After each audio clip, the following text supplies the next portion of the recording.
Yeah, and but yeah, Violet. So it's cool. I like it. So Derek, he was playing. He asked. He wanted to play on my account a Hmm. little bit, so I let him. And he wanted to check it out because it's like it's a different kind of game. Same map and Hmm. all that, but a different kind of game. So Right. he's running around and he got so pissed off because he's playing on my account and finds a shiny weasel. And so Weasel or Weedle? weasel Okay. turns into Floatzel. Yeah. So Yeah, he yeah. catches this thing and he's just like, Big Justin, here, I got this for you. I was like, oh, thanks, buddy. See, it's not as devastating as when you're like I found a blue gold duck. I'm sorry, not a blue gold duck, a blue Psyduck. Yeah. And I was like, that's mildly disappointing. And my one sister's like, oh yeah, I caught two shinies. I'm like, nice. It's like, and then I look, it says I've defeated five shinies. Like, and you don't know which ones because you may not have seen the actual like the new forms of some of the shinies, which it Yeah, is yeah, what it yeah. is. It is what it is. But Yeah, I anyways, was nice. I traded it to him, so he's good. well, there you go. Uh, Yeah, we're live. For yeah. the Speaker Podcast, episode 34. The secondary return. I was gonna say second coming, but that sounds A little too gaudy. well, you know. Mm. Yeah, we are well into the new year at this point in time. Um, second second twab of the new year. Sorry, my mind farted for a second. Second twab of the new year, and it's this is a beefy, juicy twab. People loved it. I enjoy it. Like I like Oh it. yeah, yeah. Of course, it feeds into to my world like the I'll PvP say world. this. I mean, they've been they've got to see their community feedback. Honestly, like there's been a lot of outcry about certain things. There have been lots of nerfs to how Crucible is played, really just trying to fit everyone into a box, and people are like, no, we're just not gonna play then. I feel like the numbers have really dropped off this season. I know, speaking of which, our clan, we haven't been very active this season in particular. I know everyone's kind of just gearing up for Lightfall, but like this is the content drought that every content creator fears leading into the next big expansion because you then have to milk the next big expansion for a while. But this TWAB and the blog post that happened, what was it, the day before this TWAB came out? A lot, like two TWABs worth of details came out. If we can get into all of it today, hopefully we can, but I don't think so. Whatever we don't get to, we will post in our Discord. Links are in the description. Yeah. But let's just go ahead and get into it. So we have a lot of changes coming today. For this week at Bungie, we're talking about some sandbox news, matchmaking, and getting amped up for Neptune. Before we jump into this week's TWAB, let's have a brief recap of what's going down in last week's blog post. They made changes to Grandmasters, including power levels, Iron Banner update after week 1 with Fortress. They gave out everyone gets free armor mods now. Forging costs have gone down. Uh, Stuff about having a dog in Destiny, cool. And updates to the Bungie store. I mean, That yay, massive, that's cool. huge. So with the big change coming to having new mods, um, build crafting is going to be huge. So one of the big things, if you haven't read the blog post, and if we can get into it, maybe hopefully we can, but they took away the need for elements on mods and on your armor. There is no longer an element tied to your armor piece and mods. This now opens up build crafting to a whole other level. It's very exciting. Cannot wait to see the kind of funky builds we can come out with now that everything's a little bit freed up. That being said, there is a lot of changes that went into that, and again, that's not something we have right here. They're going to talk about. That was all stuff that happened last week. So pretty cool stuff. Rumble returns, catalysts are a changing, and exotic glaive goodness and more. As we race towards Lightfall release next month, we have a few updates we are excited to share. As a small preview, we are talking about red borders, dungeon guides, Rumble's back, and the blue woes, and year 3 catalysts, exotic glaives, crafting, and more. So let's jump into this. I'll do the first one. You do the second one. Yeah, Red. sure. So, Red Borders. On January 18th, there was a change made to the game that made it easier for players to get more red borders that we crave and all of those raid craftable weapons. In the Duality Dungeon, stay tuned for additional details about crafting weapons coming to Lightfall in the future weeks. So this is exciting. There's going to be, hopefully, a bunch of new crafted weapons to go chase after and, maybe easier times getting them too. Yeah.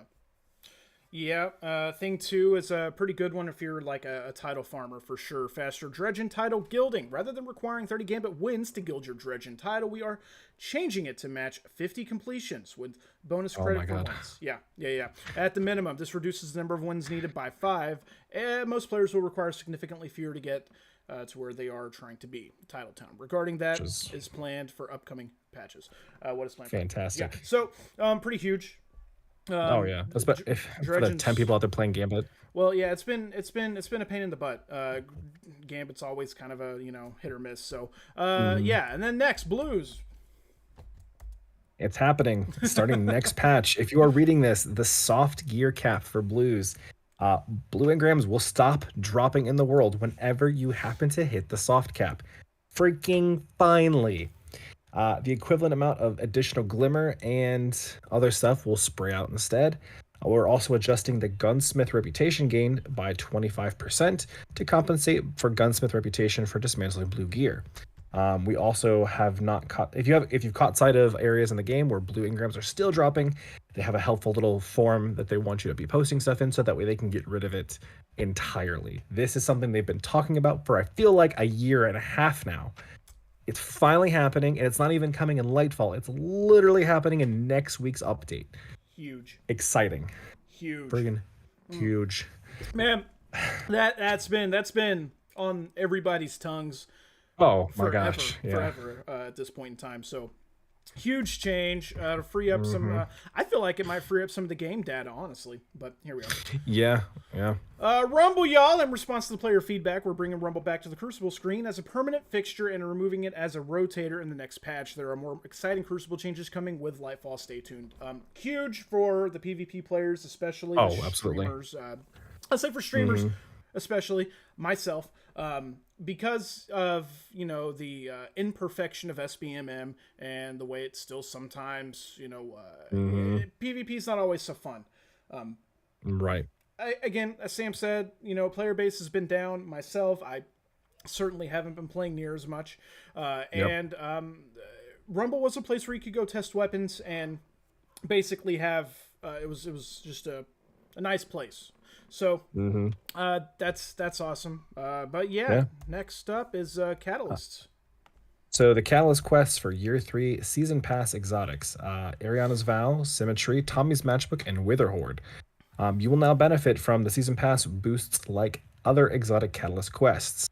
Additionally, any seasonal ritual playlist activity will count towards ritual progress for all Season Pass exotic catalysts. I mean, if you don't have these catalysts done by now, it does take a time. It does, whatever. These weapons have been in the rotation for a long time. Sure, if you have no interest in playing around with them, then by all means, just don't play with them. But Symmetry was a solid gun to get the catalyst done. Witherhoard, if you're not raiding or it was a gun that you had done really fast. Tommy's Matchbook, back in the day when they hit the Thrall Ray, that was the way to go. Ariana's Vow, that was the very first exotic that had an intrinsic anti-barrier perk or anti-champion perk. Which is fantastic. Yeah. So. And what it says there in the very end, all things moving forward will benefit from this. So if there's the trespasser or that stupid sidearm that did it froze people. I hated having to do those catalysts. Cryosthesia, yeah, that one, whatever. Exotic glaive crafting. Yeah, did you know there are class-specific craftable exotic glaives? What? Yeah, we're adjusting the quest needed to receive them to only require one portion of each weapon pattern for the Wellspring weapons, as well as ensuring the first drop of each daily Wellspring weapon will have Deep Sight. Once you unlock the recipe for the exotic glaive, the other class recipes can be purchased by your other characters from the evidence board. So, I don't have any of those. I never back whenever that was a thing, whenever Witch Queen first came out, it was getting the red borders and stuff was not easy. And I just, I was too busy like getting into Crucible and testing weapons to want to get in there and get those done. So, I like that. I might get them now. We'll see. Snipe is in the chat. He says he can barely hear me. I have since tuned. I hope that helps. And yeah, no Discord notification. Sorry. I'm getting back to getting back to things now. Getting back in the swing of things. Totally. Forgot that, hey, it's Saturday, we got podcasts. My wife called on her way home and she said, hey, are y'all podcasting tonight? And I was like, yeah. Yes. Yeah. Yeah, thanks, babe. So yeah, I had literally just got back home. I went and did the Pokemon Go event with my son. So yeah, very fortunate that my wife called when she did. Yeah. I will say this, we will get better about all this stuff, and honestly, like, I would say the best way to kind of get a hold of us as far as like the notification popping up would definitely be to follow Ledge on his YouTube and hit the notification bell so that way you can see when these streams pop up. But if not, we will do a better job of posting in our Discord that we're going to start, and we will try to be better about getting on time. But you know what, at the end of the day, we are two dads doing a podcast for free about a game we love. Hey, so man. And also, it happens when it happens. Next week, my visuals, my audio, all of that should be back to normal. I found the culprit to my PC woes, my RAM sticks, so I ordered them. They'll be here supposedly tomorrow. Think Amazon Prime ships on Sundays now. So that's true. Yeah. Moving. Here's it. I'm using a laptop though. Like all of this is on a laptop except for my really fancy microphone. I am too, and that wouldn't be a problem if it wasn't for having to use OBS to stream all of this. So I feel it. So next we have save the date for the raid. Woo! Are you excited? Oh man, I am actually very excited because I don't know how when this raid hits, I will no longer have to work Fridays at my bar, so I actually get to. Oh, it's gonna be so good. So hey. Oh man, you're gonna love the new raid, especially the part where blank happens. Man, blank is my favorite part in the raid. Hey, I gotta ask. Folks. Speaking of which, real quick, I gotta ask. Did you like whenever blank happened with Osiris a few weeks ago? Blank, he just kind of suddenly he's alive again. He's back. Oh yeah, that whole thing. Blank. No, blank that. Save the date, folks. We're doing it live on March 10th, 2023 at 9 PST. So basically, whenever reset time happens for whatever reset for your time zone, that's when it's launching. For us, it's going to be noon. Which this is the second Friday in March. Another World's First is going to take place. Pretty exciting stuff. We know who people are going to be doing it. Get some delicious popcorn to watch Guardians if you're not able to do it yourself. And see who goes after that first win belt. Okay, so lots of controversy with the whole Friday thing. I'm on the fence with it, okay? So here's the thing. If you are competing for World's First, you are not just coming up with it, the day of. You are probably planned in advance your team. You've been practicing, you've been training, you kind of have your thing ready to go, and you were waiting for this to take the day off work. At this point in time, you have well over a month and a half to take the day off. Or whatever. So well in advance, if you're going for a World's First, right? This isn't something you're like, oh, you know what? I think I'll go for this. Yeah. Now, there have been people that have actually finished World's First. I say World's First, but like the day one stuff that were going for that. But, Yep. I've also heard people like it on Friday because then it's over by reset on Saturday. Yeah. So everyone who wants to do it has the whole weekend where the raid's easier.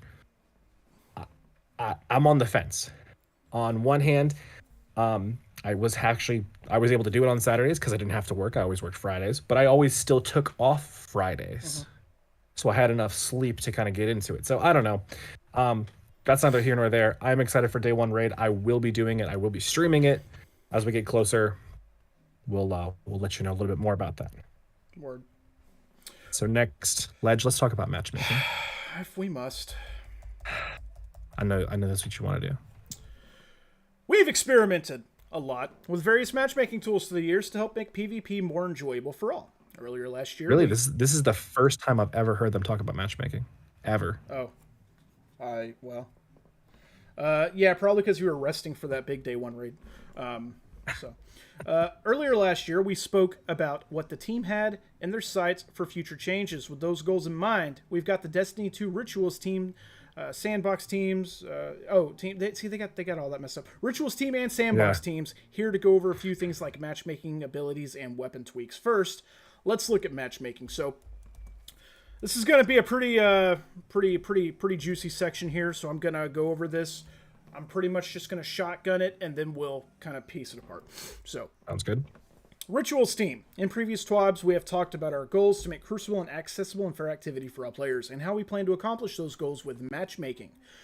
In Season 18, we added a loose form of skill-based matchmaking to Control. We gathered data, reviewed the analytics, and adjusted the matchmaking configs, establishing the foundation of Season 19's matchmaking for quick play, Iron Banner, and competitive 3v3.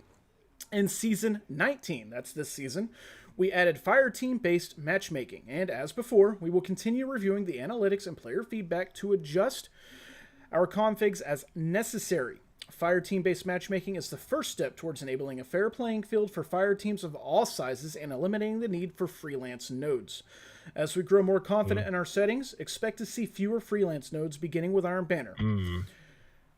We know that it may seem a little jarring written out in text like that, but this is a part of the process for long-term goals that will improve the experience across the board. After we've gotten sufficient data on this form from players and from the internal systems, we will extend the fire team matchmaking feature to trials and eventually competitive 3v3. Once we have ironed out the kinks associated with fire team-based matchmaking, the next feature on deck is dynamic skill matchmaking. As mentioned before, this feature is geared towards improving matchmaking if you are in a low population skill bracket or during a particularly low population time. This is all to say, we are aware of the current status of matchmaking, and we are continually working toward improving our features and systems. We believe we are on the right track, and we would like to take or share some of the data that makes us believe as much. One such point is match outcome prediction. We use a particular algorithm that considers multiple variables to predict the outcome of a given match, where 50% prediction accuracy is considered ideal. That would mean both teams are evenly matched and we are unable to determine the winner based on statistics alone. The graph below, figure A, displays a prediction accuracy for Control before and after Season 18, when we introduced the skill-based matchmaking. The drop in accuracy is a strong indicator that our current implementation of skill-based matchmaking is headed in the right direction. So this here, just showing you, it's just the numbers real quick. Either way, it's just showing you that the bar is getting closer to 50%, right? It's not there yet, but it's getting closer. So I feel like a lot of people could say that that is a terrible number to shoot for.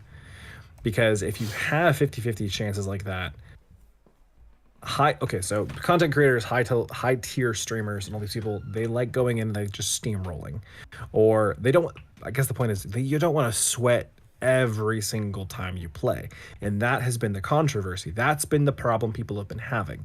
They want to go in, they want to steamroll, or they want to, they want to have a good time.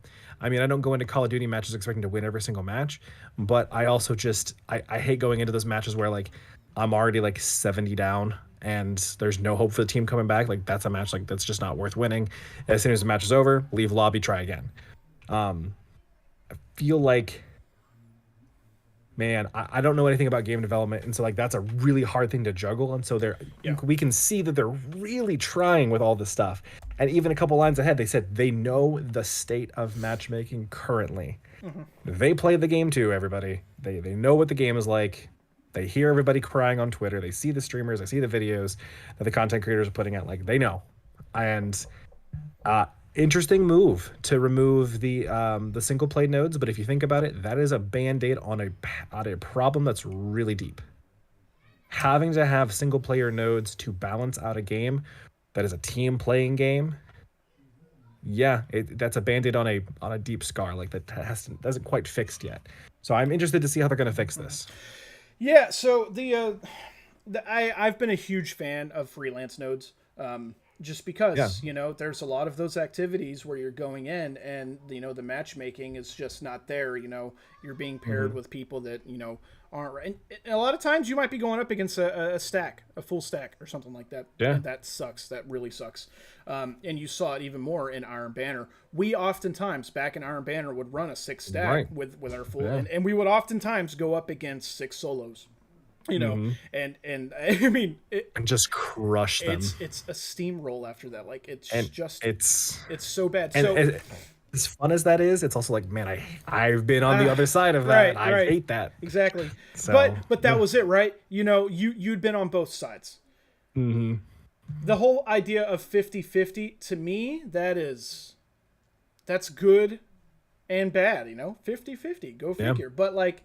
That also means that you're, half expecting everybody that's playing to, you're expecting their win-loss ratio to go, to basically, to stay the same. Even out eventually at some point. Yeah. And I guess that's, I don't know. It's tough. Kind of like Sam said, game development's hard. It's not something that we're cut out for. So, I like what Cross said about it. He said, "Here's a prediction for you. I'm not having fun in PvP right now." It's like, yeah, exactly. So it's interesting. We'll see what happens. If this Fireteam based matchmaking works properly, then fine. It'll be good, right? It'll be good. Yeah. But the next step after that, if that doesn't work, and I hate to say this for everybody, is they're probably going to open up the floodgates between console and PC. Because that's the only way to get. You got about half the population on console, you got the other half on PC. The only way to fill it up is to, take the divider out, So but that divider is what's the scary part. It's the console players are over here in the shallow end with the floaties on, like really doing their best to keep their head above water, while the Chads over there in on PC are skiing with sharks pulling them. So that's the difference. But yeah, that's pretty much it. It just goes over a lot of the numbers here. It's jargon you guys don't need to know about. So if you're interested, it's going to be in the Discord anyway. So just follow us there. We'll put the TWAB in the Discord. It'll be in the video description. So next is airborne effectiveness. And if you want me to give you just the really quick lowdown on airborne effectiveness, again, everything is going to be available for you to go check. Airborne effectiveness is, whenever it came out, they said specifically, when you jump, what you're looking at, what you're shooting at, that's what is going to happen. That's where you're shooting. But that is not how it works. It's been messed up. You oftentimes, I've recorded clips myself where like I have my reticle on something and the bullet goes over here or something, right? Like it happens all the time. So they figured out the best way to take care of this is to basically roll back some of those changes on specifically primary weapons. Yeah. So, and I'm going to tell you why. The reason they're doing this is because we do have skill-based matchmaking now. If you're playing people in your skill bracket, then there shouldn't be any reason why, you can't, jump and shoot somebody. And we'll get into it again later, but sliding on shotguns has also been reverted. They're changing that too. Totally reverted. You're going to be able to slide shotgun now. And fusion rifle, stuff like that. Which is nice. Which is nice. And again, they say specifically the reason we're doing that is because you should be playing people in your skill bracket, so it shouldn't matter. Right. So, what's happening now is on primary weapons, they are basically making it to where whenever you jump and you shoot, it should be akin to pre-airborne effectiveness weapon, airborne gameplay whenever you have an Icarus mod equipped to your weapon. Which is a pretty substantial buff. That's pretty substantial. That should also mean that precision weapons do significantly better in air, as they did. And also, what that means is your primary weapons, they will, well, hypothetically, they'll be, they want it to be where they are a little stickier. If you're aiming at like maybe the space, like just like I don't know. It's really hard to say, but like a couple of pixels off of somebody's head or their shoulder, there will be a little bit of stickiness to help, Yeah, to kind of adjust that, like the aim assist aim stuff. assist, your aim assist cone and all of that. That should help. So it should be better. It's still not like good to like jump around with like a shotgun or a sniper rifle, but they are changing some of that stuff too, to where they'll be a little bit better. And for my hunters out there that like to run stompies, what this means for the primary weapons, and this is base 0 airborne effectiveness. All right, that's what this means. Base 0 airborne effectiveness. So if you build into it from there, your weapons will be stickier. They will be more magnetic while you're jumping in the air. And so what that means for my stompy hunters out there, stompies basically give you 0 airborne effectiveness. It means that you're going to be able to deal now. You're going to be able to handle it. You're going to be able to jump and shoot somebody. So huge changes. This is one of the big ones. Got all the PvP players jumping for joy. The same for the slide thing. So whenever we see that, we'll kind of skip over that too. This is huge. I will say this kind of also affected PvE. It did. The airborne effectiveness bit, like, again, is really, Destiny has always felt good to move around in. Ever since they put in a patch that, like, it's time to move kind of deal. Like, it's been noticeable that like your guns aren't landing those shots while you're in air, which was a really bold move for them to come out with a gun this season that basically makes you float in the air. Like, really. But they're gonna do what they're gonna do. But this is nice because I thoroughly enjoy my submission SMG, and I run full blown sprint with that thing. I barely aimed on the sights. When I do, I'm usually in the air. And I've missed quite a bit of my bullets because of that. There are times where, like in Vow of the Disciple, like I'm running one side of the map by myself, clearing ads out, and I could do that pretty effectively with my SMG and jumping around with my void abilities. Yeah. I was not able to pull that off sometimes. And that is because of this. And this is going to be reverted. It's going to feel much nicer, not only for PvP, but for PvE too. You should be feeling a substantial difference when it comes to next season. 100%. Very excited for this change. It was definitely necessary. This is things people don't shut up about. It's been going on since it started, which honestly, here's the thing. There are some things that just need to be dropped. It's like, listen, they're going to do this regardless. Airborne effectiveness was such a bad move on their end that people have not stopped talking about it, that they are now reverting it after installing it not too long ago. The thing is this. We do not see the full picture that they're looking at. They're looking at multiple expansions ahead. They're looking at like, oh, okay, so Lightfall's coming out. Witch Queen just came out. We're doing this. We're doing this. We're doing this. They're looking at expansions. They're looking at the DLCs and everything else. They're going, we're looking at the season to season because we're playing it right then and there. So if something is bothering us then and there, there's not much we can do otherwise to either improve our gameplay, but we're feeling it now, and this is our day-to-day play. So to have something like that really throws us off, but people's voices have been heard and they're fixing it, which is a really nice thing. I'm very excited about where the game is going to go after this because, it does show that people are listening and stuff. So now they go down here and they talk about different weapon types. Submachine guns have heavily dependent on the range stat to compensate. SMGs with their high range stat easily outclass all of our SMGs with low range stat, auto rifles, and hand cannons. We recently made a change that brought these high range optics more in line, but the difference between other SMGs are still too large. And in some special cases, in special case offenders, they can nearly hit maximum range where they're still a bit too strong. As such, we have made a large improvement to SMG performance at low range values, combined with small decreases at the top range values. So this is just going to go through, and again, these are all small stats we're just going to breeze over. They talked about pulse rifles here as well.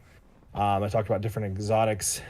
What is it? DMT got another, was it nerf or buff? A little nerf, yeah. Little nerf. BXR, so there's sidearms, yeah. Looks like so a lot of stuff. There's a lot to go through, and honestly, we would be here for about 2 hours if we really sat here and read everything. So again, links are going to be in the description. Perks, we're seeing a rework increase as more PvP mods revoke have power.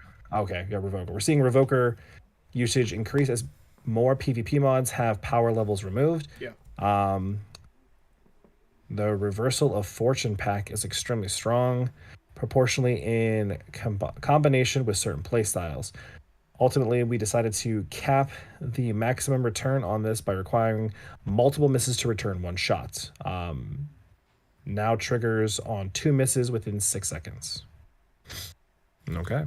Yeah, Revokers come back inside of, especially now with the new competitive and stuff like that. It's made a It's comeback. hilarious. So it's kind of funny. It's kind of funny. Not gonna lie. Mm-hmm. So, looking to the future. Coming in Lightfall. Go ahead. I'll hit it up. No, coming in Lightfall, we're doing a heavy weapon balance pass, adding subclass 3.0 verbs to several exotic weapons, tuning kinetic weapons, and adding a new perk to make kinetic weapons more valuable. And post-Lightfall seasons, we'll be shipping some updates we're pretty chuffed about. More substantial changes to weapon hipfire reticles, which is what they just did with shotguns, if you're unaware, with the goal of exposing more information specific to the weapon types of exotic functionality.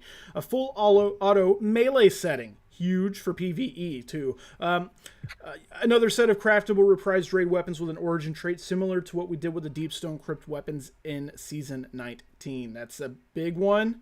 I would assume they're probably talking about Dreaming City, Last Wish, I would assume, which is cool. Those weapons are awesome.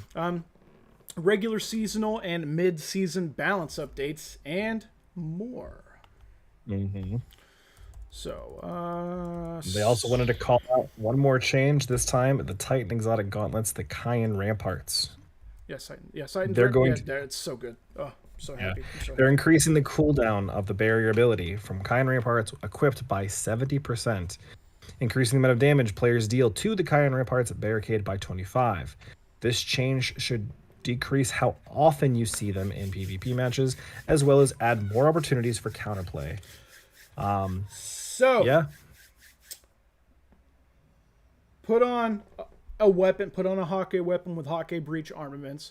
You're dealing the additional damage there. If it's whatever it is for anti-barrier that this season, slap on an anti-barrier mod for that weapon. 25% extra damage. You're gonna take whatever it is out in a blink of an eye. Whoever's barricade, it'll be gone. Just vaporized. Just not even. So, you'll love to see it. I mean, maybe this is one you hate to see. So do you want me to talk about this one? Go for it. Okay, so in patch 6.3.0.5, scheduled to be released the week of January 24th, we're releasing some ability changes that we've been playtesting in Lightfall to address some outliers in both PvE and PvP. In the Crucible, class ability uptime has inflated significantly over the course of the last year, so we're increasing the base cooldown of Barricade, Thruster, and Dodge by 20%. Increase base cooldown time for the following class abilities by 20%. So, yeah, Touch of Thunderstorm Grenades, secondary strike damage reduced from 40 to 30, remove stability, incoming flinch, and shotgun pellet spread penalties while sliding. That's what we were talking about before. Basically, your dodges now, their cooldown, they're going to go from like 36 seconds. The Marksman's dodge is going to go from like 32 to 36 seconds. The Gambler's is going to go from like 36 to 40 something. Your barricades are going to take, 40 seconds or, a little more to charge. Yeah. Stuff like that. I mean, this is honestly... Essentially... this was needed. I'm not going to lie. Maybe I don't even care about the, I don't really care about the dodge stuff so much. If it's going to make everybody happy, I guess. But, well, so...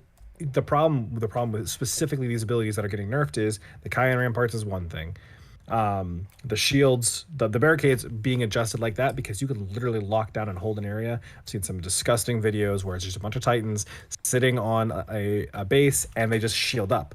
There's really not much you can do aside of having heavy ammo, having a super, and you're burning it out just to knock out a few basic abilities that are going to be backing up 15 seconds, depending on how your Titan's building.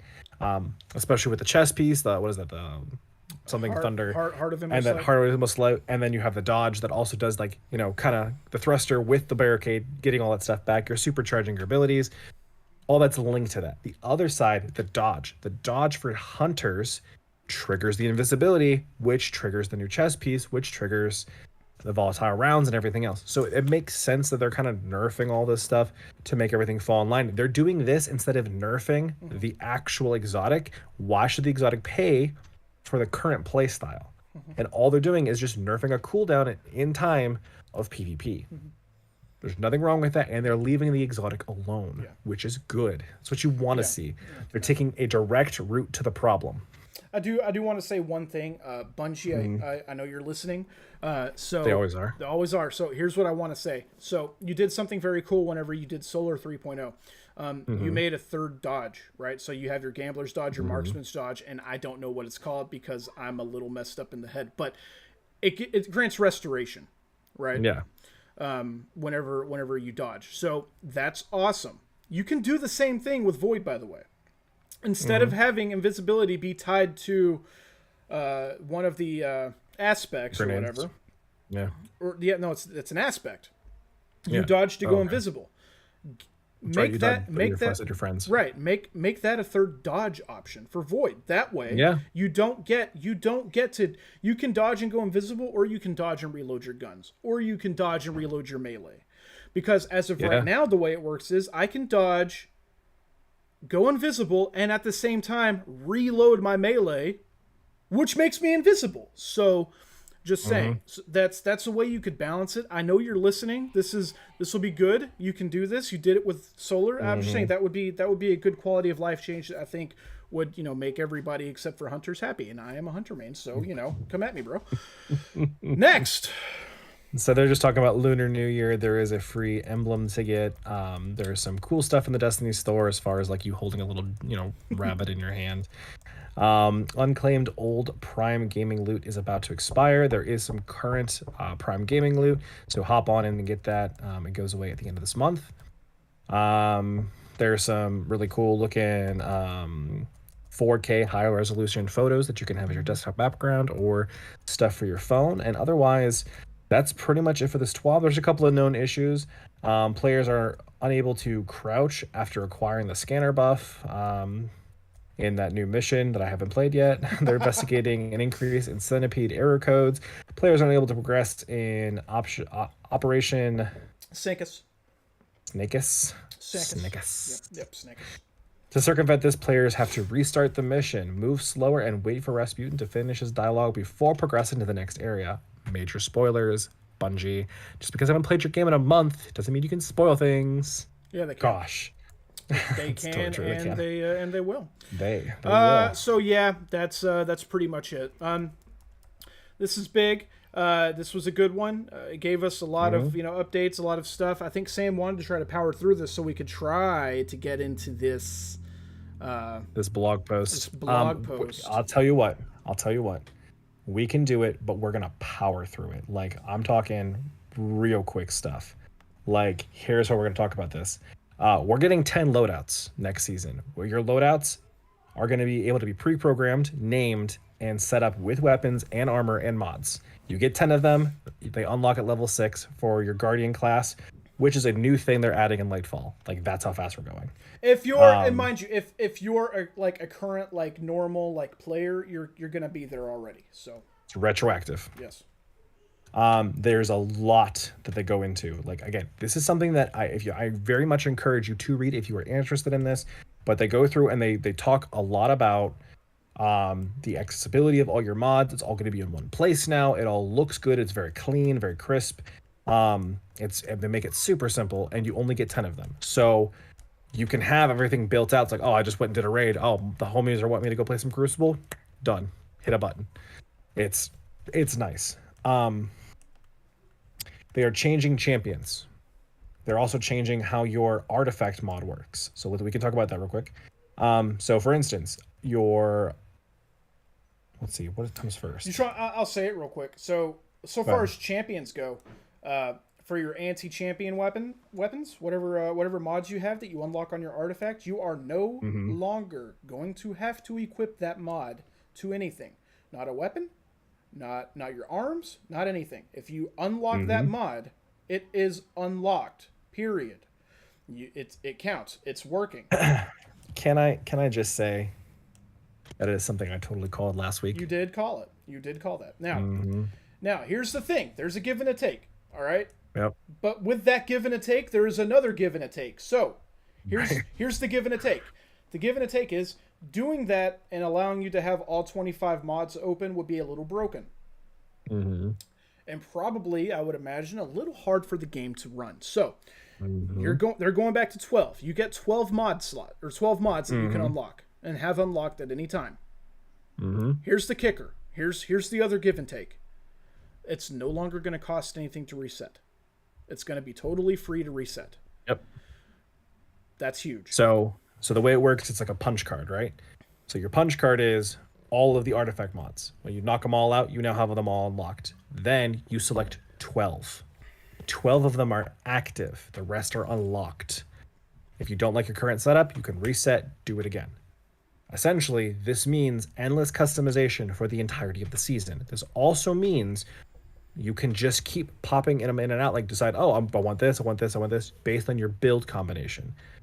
The artifact thing is going to be completely separate to your overall loadout because it changes out every season. Additionally, they did briefly talk about this as well for champion mods. Champion mods are going to stay the same as they've always been. They're activated or whatever. But our subclasses are now going to also stun champions. Starting in Lightfall, they're going to add a couple of these things. Barrier champions. Barrier champions can be stopped by Solar, Void, and Strand. Those are going to be the counters. They're going to talk about Strand at a later date, but while using volatile rounds from your weapon, it will pierce the barrier and stun the champion. When a player is radiant, their attacks pierce champion shields and stun them. Strand will also have a method of piercing barriers. Now, this is important. You have to build into this. This is not classified as, oh, I put this barrier mod on, so now these things will work. No. You activating volatile rounds or you activating radiant will give you these things. And like how Justin said earlier, your one dodge straight up just gives you radiant. Getting a standard kill with a void grenade is an option here, and it gives you volatile rounds. To clarify, there's a lot of ways to clarify real quick. I just want to clarify. No, dodging gives you restoration. Hitting something with your melee grants radiant. Melee. Yeah. So it's a way easier way of doing this. Overload champions, Arc, Stasis, and Void can do it.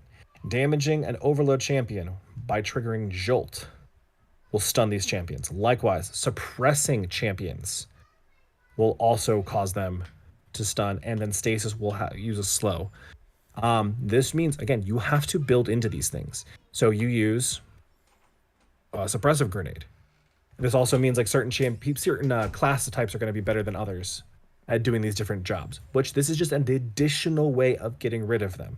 I know people, especially people in our clan, have voiced their concerns like, I don't like champions. They've always been a bane of our existence. That's because you've had to socket mods. There wasn't enough weapons to deal with them. There wasn't enough ways to handle it. This is going to make them feel like an afterthought now because you don't have to have that seasonal artifact leveled up. You don't have to do that. They're adding more and more ways of dealing with it. And you don't have to socket the mods anymore.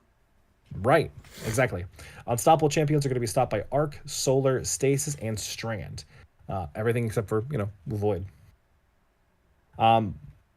Blinding a champion instantly stuns them, which is fantastic. Encasing them in stasis and shattering will also trigger it, or triggering a solar ignition likewise stuns them.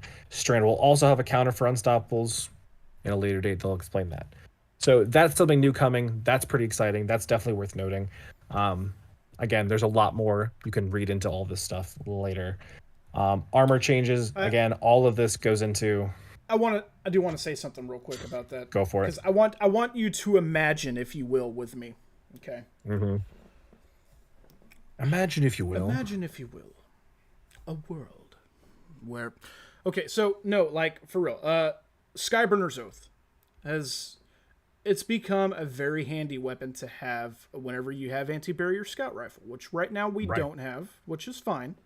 But whenever you do have it, it's really good because, like, for some of your grandmasters, it can like shoot through particular shields. It bypasses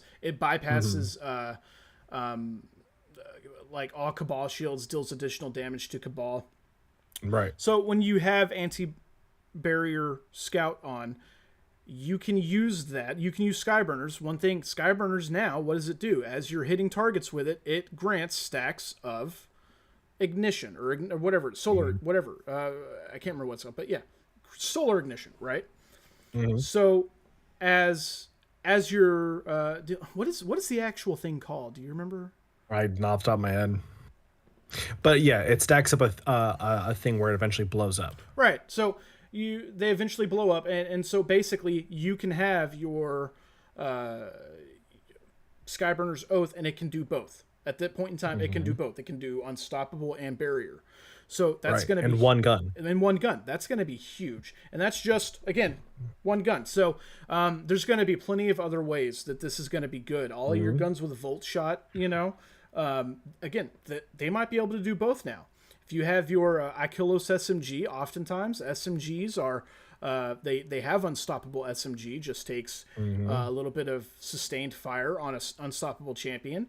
But now, with Jolt, you can also hit an Overload champion with it. This is going to be huge. So I'm going to let you continue. I just wanted to say that. No, that's good. There's a lot of great benefits coming to this. Champions are literally going to be an afterthought, especially with proper build crafting. Going to be like a proper MMO. We're going to be seeing some excellent things coming out of this. Very excited for it. It's not just the strand. It's not just the grappling hook. It's not just Neo Luna. It's the fundamental changes that honestly should have been in the game a long time ago. But hey, who's keeping track? We are. That's finally coming to the game. It's very exciting stuff. So this basically goes in, and they are going to be talking about armor stuff. Now, I'm going to breeze through this really quickly, but here are the things. There are some armor mods called Charge with Light, or Taking Charge. These things are getting a fundamental change. Like the full breakdown is here, but essentially armor mods are going to get armor charges. They're going to start with these things, and I think it would consumes the whole, like, you know, a couple stacks of it. They're going to be adjusting some other numbers in here. Basically, I encourage you to come read this. You're gonna have a ticker underneath your radar now that will tell you how many stacks you have. And eventually they will go away and they recharge. So yeah, you're charged. You're not just charged with light forever anymore. Now you're charged with light for a set amount of time. But with that, there's also going to be some other ways to become charged with light now. So it's going to be good. And there are other ways of becoming, you know, getting that stuff back. So Elemental Wells has also evolved. Okay, while many of the mods that have previously created or benefited from Elemental Wells are being changed to instead focus on Orbs of Power, some aspects of Elemental Wells aren't going away entirely. Instead of creating an Elemental Wells, each subclass now creates a damage type specific spawned object. So Ionic Traces will spawn from arc kills that would have something that would drop Elemental Wells for arc. Fire Sprite for solar. Okay, so fine. Void Breaches for void. Stasis Shards will continue to be used for stasis, and Strand. Strand will have an object that will be coming more in the future. Essentially, the abilities to spawn these objects in will not come from armor mods, but from your subclass instead. For example, while the Ember of Tempering Fragment is active for Solar Hunters, it will now create a Fire Sprite when you defeat an enemy with a solar weapon. Picking up any of these objects will grant ability energy or have the effects depending on your subclass build. For example, if you are running Solar subclass and you have the new Ember of Mercy Fragment equipped, picking up a Fire Sprite will grant you the Restoration effect. The number of these types of interactions will be limited at launch, but we intend to add more to the system moving forward. So they are getting rid of the Elemental Well system. It was cool. There were some fun builds with it, but it never quite reached what they wanted it to reach. So they're just going to go ahead and can it, but the idea is going to stay around. You are still going to be making stuff as you use these different kinds of subclasses. We're just seeing more verbs added on to these subclasses we have. And again, you're not going to have to use mods to get those effects anymore. They're going to be they're tied literally just dropping.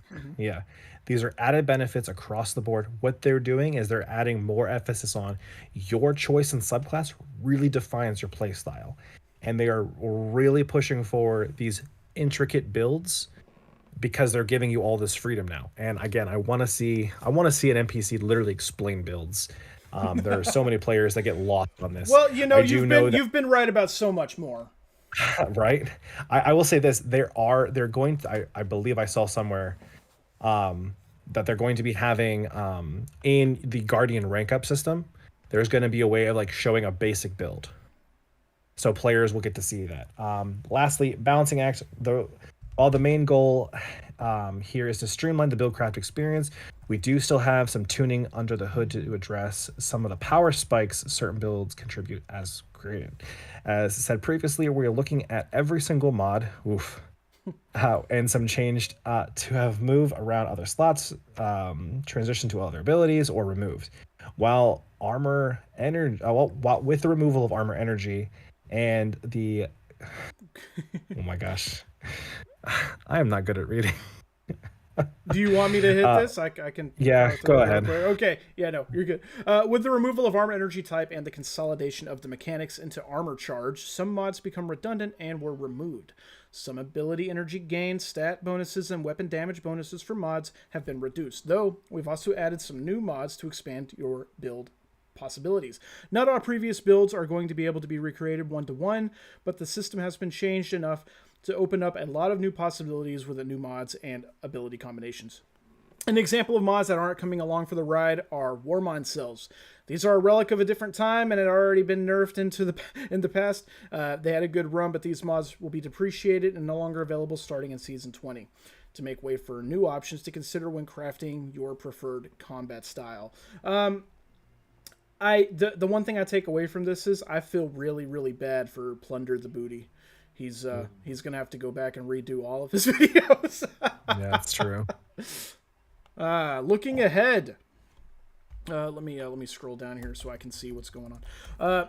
We've covered a lot. I know there are going to be a lot of questions with so many changes on the horizon. We'll have more to say on this, along with a plethora of other exciting changes coming alongside Lightfall's release next month. With a system like this, the best way to fully understand it is to get your hands on it and start tinkering. As with everything involved in supporting Destiny 2, this evolution is not an endpoint. We have plans to continue tuning and improving this system, and we will be adding new build crafting elements to fill power gaps we didn't have a chance to get to with this release. We're excited to see what you build with this new toolbox and look forward to seeing all the new builds shared out. So there it is. So, that's your TWAP. That's your yep. Yeah. That's us briefly covering everything real quick. I will say this: my immediate thoughts on all of this is what we've been saying since we started doing these. Us covering these TWAPs. Future proofing is real. They are 100% trying to lay the groundwork for what's coming next. Having so many restrictions on how you choose to play the game is a bad time. You cannot force players into a box and tell them this is how you have to play for each season. It's never been a good idea. Lots of games have tried it. Lots of games have stopped being popular and have just straight up died because of it. Destiny is one of those games that has a long-running player base that wants to see the game succeed. Doing this allows tons more build crafting, allows them to continue to add on to an existing system that is pretty open. It's very difficult to build on something that doesn't have a stable ground. They are really trying to hammer home a good, strong foundation that they can build on for the rest of the lifespan of Destiny.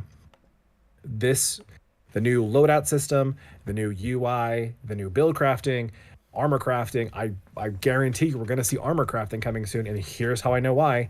There is no reason for anyone who has Avarice armor with good stats to ever go after armor again. There's no armor elements. There's no need for me to go hunt for more armor other than just cosmetics. Unless they drastically do something like, oh, hey, by the way, this armor set gives your weapon stat, your preferred weapon origin trait a boost, then I'll go hunt for those armors. But even then, you run into the same problem. Oh no, now my vault's full of armor again. No, that's gonna be. I love that because there was a long time there for me personally, where whenever it came to exotic armor, I would have to have one or two different versions of that exotic. Yeah. And having the right god roll for both, at the same time. And now that's not something I have to do. So I've got 6 maxed out, really good stats, Nezarec that I get to trash now. I'm so excited.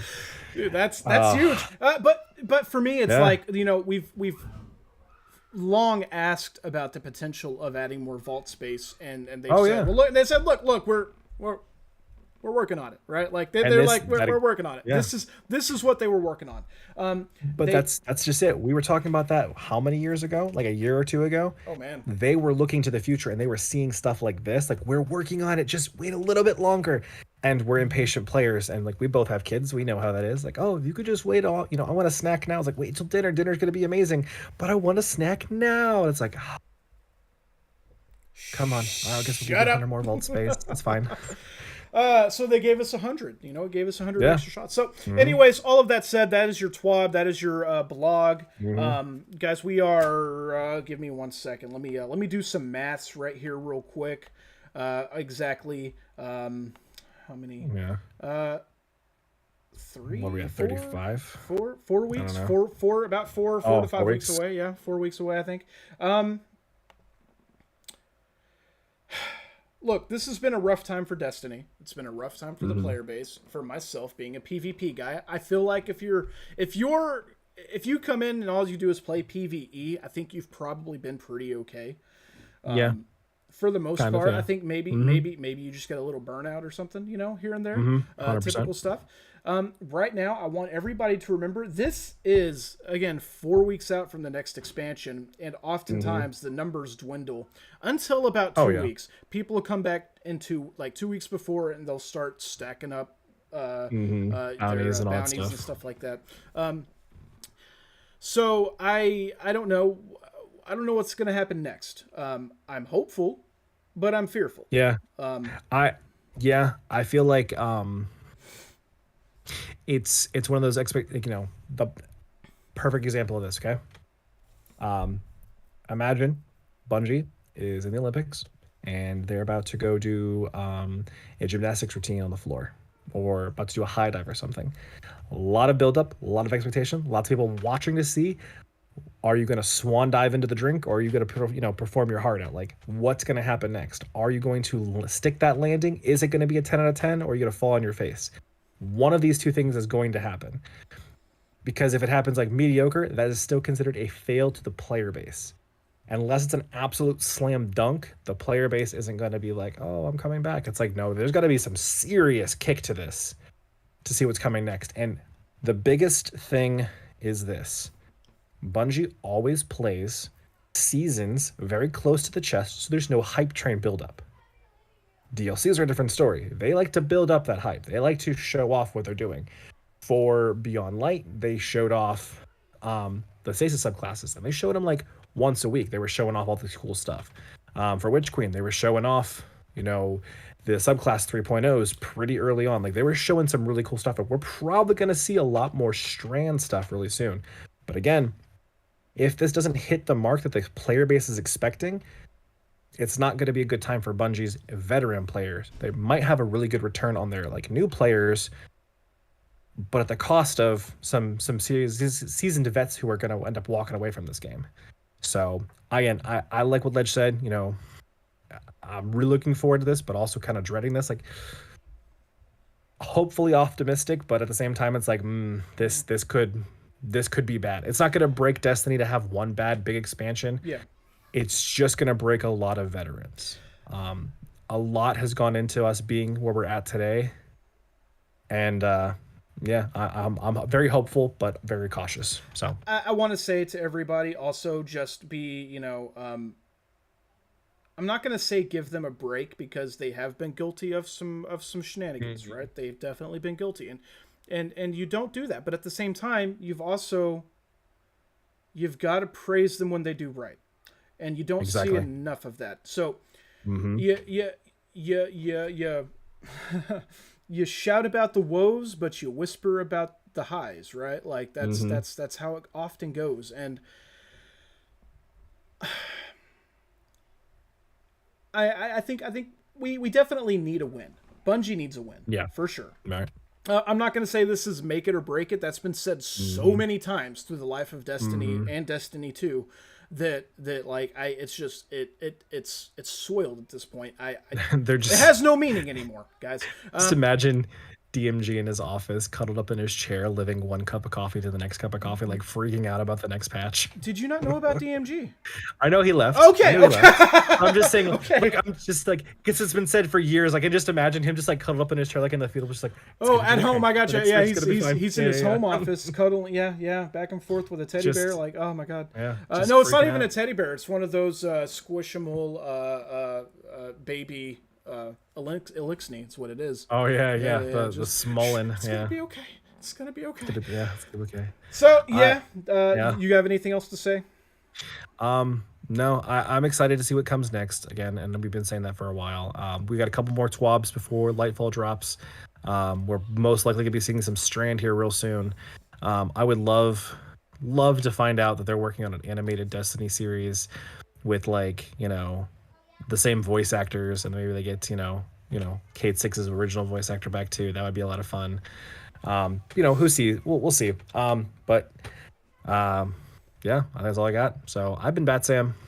I'm Xcalion. Thank you so much for tuning in, and as always, Godspeed, my friends. We'll see you next week.